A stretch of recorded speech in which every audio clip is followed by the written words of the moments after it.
Hello guys, कैसे हैं आप सब। उम्मीद करता हूँ अच्छे होंगे।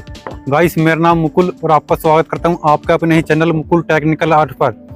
तो गाइस, आज मैं आपको एक सोलर सिस्टम का बहुत ही आसान प्रोजेक्ट बनाकर आपको दिखाऊंगा। वैसे मैं आपको बता दूं कि इससे पहले भी मैं बहुत सारे प्रोजेक्ट इस चैनल पर आपके लिए अपलोड कर चुका हूँ, ठीक है। लेकिन उस पर बहुत ज़्यादा कमेंट आए हैं कि इससे भी आसान कोई प्रोजेक्ट बनाकर दिखाइए। तो उसी कमेंट को ध्यान में रखते हुए आज की ये वीडियो होने वाली है। और इस वीडियो में बहुत ही आसान तरीके से आपको बनाकर दिखाऊंगा। उसके लिए केवल आपको एक फ़ोटो लेकर आना है, फोटोग्राफर से निकलवा कर, ठीक है। और इन फोटोज़ की लिंक मैं आपको डिस्क्रिप्शन में दे दूंगा।